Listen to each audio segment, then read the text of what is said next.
Men see fives as fives, sixes as sixes, sevens as sevens, eights as eights. Women see fives as zeros, sixes as zeros, sevens as zeros, eights as fives, nines as sevens, and tens as tens. And you had brought up that concept of pre-selection. I heard you talk about it in some of your interviews. The one you did with Brandon Carter when you ranked those 5 things, I thought that was great, where you talked about social media was number 1, and then afterwards you said it was dating apps, then you said social circle, then you said cold approach, and you put nightclubs at the bottom. The only thing I would disagree is that I think social circle, nightclubs, and social media are all one thing. To me, they're all one thing. I think nightclubs are social media IRL.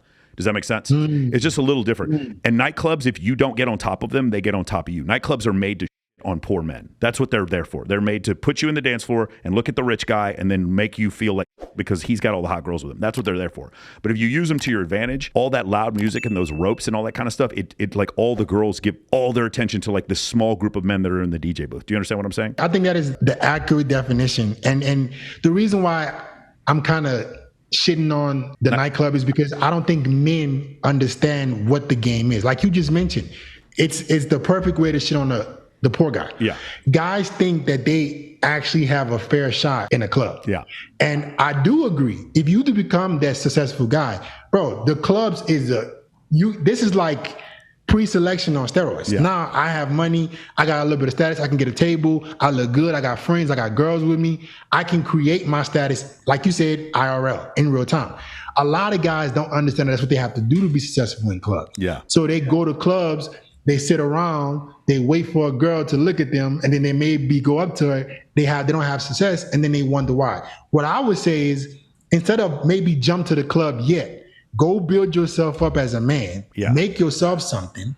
So when you do go to the club, you can actually have status. Because that throwing shit at the wall, hoping it sticks at the club is not going to work. It's really hard. Yeah, what I'd like to say, guys, is don't go to a club unless you have 6 girls with you. If you have 6 girls with you, then and don't go on Friday and Saturday. Only go on industry nights. Show up with 6 girls. They won't even charge you for alcohol. And watch all the other girls who are like, who the is this guy? And they just come up and start talking to you. One thing that changed for me was when I started having like really attractive women on the show, and I would ask them all the time, where'd you meet your boyfriend? And it was a female friend, a female friend, a female friend, a female friend, and Instagram. That's where they would meet all the guys that they would end up sleeping with. And I was like, man, if females are introducing these females to other guys, and there must be something that's going on here, and I need to like tap into that. So that's why pre-selection and social circle was so important to me. You also talk a lot about social media. This is one thing I love. I'm sure you've seen this before on TikTok videos, like especially older. I'm 46 years old, and people my age, they're like very anti-social media. They don't like when people pull out their phones at dinner, and I don't like that either. But it's one of these situations where like if you're a man, you kind of have to understand you need to lean into that. You need better photos. You need to show competency, relevancy, access to scarce resources. You need to show high status on social media, and when you do so, even if you're in real life, if your in real life game is a 10, but your social media is an 8, your social media is still scalable 100,000x to your in real life, so you can still get more women that way. Can you talk about social media and like how important that is? Man, and it goes back to adaptation. A lot of guys do not want to adapt, bro. They want to do what has always worked, what they know best. They're super comfortable, super complacent.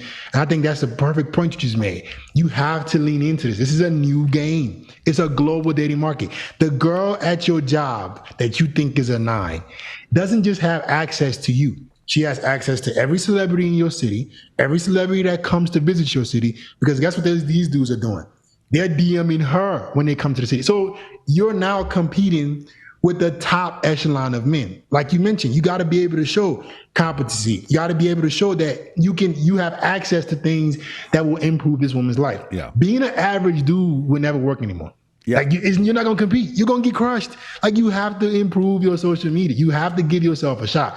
And what hurts the most is I would say this and say this and say this, and guys will let it go in one ear out the other and then complain about girls. Yeah.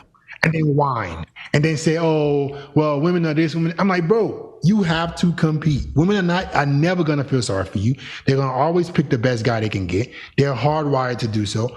And if you don't want to put in the effort to at least put yourself out there, but don't complain, don't cry. What I like to say is there's no middle class for men anymore on social media. You are doing things that are exceptional or you look like garbage. And the thing is, what you'll find is that while that number of men at the top is small, it's never been easier to get there because the number of men at the bottom are being taught the opposite of what is true. They're taught to express themselves emotionally and to be non-masculine. And so because they're being fed this, in order to get into this top echelon, this I could say 14% of, or 16% of men, it's like outside of one standard deviation. This top 16% of men, in order for you to get there, you just kind of like don't listen to traditional media, you don't listen to Disney, you don't listen to a lot of these things, and you just pay attention to men who are successful with women, and you just find very quickly they have a path and a purpose, they are able to maintain boundaries, and they do the other things. We're talking about looks maxing here in a second. They show pre-selection. It's very, there's several ways. I'll give you one example. There's a guy, he worked at Excess. You've been to Vegas before, so there's a nightclub here called Excess, and all this guy did was put the artist wristbands on hot girls to let them go up in the stage with Marshmello or Diplo or whoever. This guy slept with more models than anybody I'd ever seen because he had literal access to scarce resources. He would get the girls up there and then take all the girls up to the suite wherever the DJ was afterwards. And I remember this. I remember talking to like the hottest girls in the city, and every one of them I knew had slept with this dude.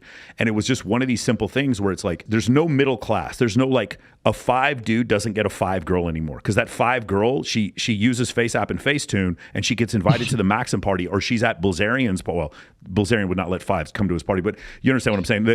They're not going to be invited. They're going to end up in Los Angeles. They're going to end up going to these big parties or whatever. And so what's happened is women, because of dating apps, they left swipe. I saw this one statistic. Women left swipe 6,000 times for every one date they go on. The majority of women, if you ask them, say that they go on dating apps and they have no intention of dating anyone on those apps.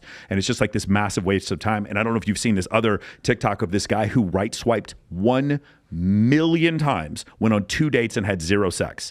So it's like completely the opposite. Men right swipe 55% of the time on dating apps on average. Women right swipe 5% of the time on dating apps. 80% of men on dating apps are deemed to be unattractive by women. 20% are deemed to be attractive, and 4.5% are deemed to be so attractive that women would actually pursue them. Whereas the top 20% of men on dating apps are getting 83% of the right swipes. The top 43% of women are getting 63% of the right swipes. So meaning men see 5s as 5s, 6s as 6s, 7s as 7s, 8s as 8s. Women see 5s as 0s, 6s as 0s, 7s as 0s, 8s as 5s, 9s as 7s, and 10s as 10s. And it's just one of these situations where if you only deal with women in an unfamiliar environment, you're going to be left behind because there is no more middle class, which is like what you said before, having relevancy and competency, showing your physique, showing where you go, where you travel, and what you can do on your social media. It's like, it's not just an advantage, it's your only shot right now, I think. Bro, I'm so glad you just said that last word. Only shot. I don't know how we can get more guys to understand that. Like, you're not gonna be able to compete. It is not, I'm telling you this because I'm hoping that you do it to maybe get options. If you don't do it, you won't get anything. All right, bro, there's a crazy study out there, like guys 18 to 30, like 60% of guys are single. Guys are not even getting laid. Yes. Guys are not even approaching. They're just giving up. Yes. Guys are giving up. I'm like, that's just making it, like you said, it's easier now for the guys at the top, the guys who are putting in the work to get even more. If you're a guy that dedicates yourself to say, okay, that I'm not going to be a loser. I'm not going to feel sorry for myself. I'm going to get in good shape, improve my looks, improve my status. You can conquer the world in terms of dating right now. It's so crazy. So just going back to what you said, so there's this data that shows that 60% of men, it's like 63% of men under the age of 30 were single, but only 33% of women, which kind of shows that these women are dating older men and they're sharing men. That's the first thing it shows. And the second study was the GSS survey that everyone quotes, which is the concept that between 2008 and 2018, the number of men that had 0 sexual partners in a year went from 12% to 28%. And there's still people denying that there's a crisis in dating. And that's the part that's so crazy. There's these sex researchers, and I respect these guys because they do a ton of work or whatever, but it's like Alex Date Psych and Mac and Murphy, and they're trying to deny that there's this crisis in dating that's happening. And it's just so ridiculous. So like you said before, you have 28% of men that have had 0 sexual partners in the last year under the age of 18. Now, this is a 2018 survey, so it's been 5 years. And then also 26% of men under the age of 30 that were virgins still. Now, that number decreases as you get closer and closer to 30. It's like 50% when you're 18, 50% when you're 19, stuff like that. But when you look at these numbers, when you want to compare them to how it was 10 years ago or 20 years ago, it's just the number of sexless men is increasing, and it's continuing to increase. And I personally think there's nothing that's going to stop this because of the advent of pornography, OnlyFans, and the number of images that men can just see really quick for validation, and also a lack of education for these men to maintain boundaries. Basically, what you and I teach is we're seen as alt. Like we're not seen as mainstream. Because of that, I think it's going to be easier and easier to get in that top 16%, but very few men are even going to attempt to do it. Yeah, bro, I think that's 100% right. I think it's unfortunate, but I'm going to be honest, bro. I think a lot of guys like where they are. And this is something that I'm realizing. I coach guys for a living. Yeah. I talk to guys every single day. And it's like, man, I know we're not the majority. I know we might not be mainstream, but there's enough guys like us who are saying, hey, bro, this is what you got to do. And guys will still kick their feet up. Guys will still say, oh, no, it's women's fault. Bro, if you don't separate yourself, you're not even gonna get a chance to move your genetics along. You're not even gonna get a chance to get so kids. great. Yeah. You know what I like to try to help dudes with is I try to say, think about her ancestors. They had to pick the right man. If they picked the wrong men, they died. They were ostracized from the tribe, and they and their child died. So for women to be picky makes sense. If their husband was no longer a provider, it wasn't a thing where like they weren't loyal. It's just like they wouldn't get food. So women would be more likely to monkey branch to better mates. And then there was also periods throughout our ancestral past where groups of men would come in and kill all the military age males. Just think of like Genghis Khan as an example. And so the women that were left over had a choice. Do I take a new husband or do I die? The women who died, as noble as they were, they did not pass along their genetics. The women who took a new husband, they continued to pass on their genetics. So when you see that, it was like this was a survival adaptation for women over the last 200,000 years of Homo sapien evolution.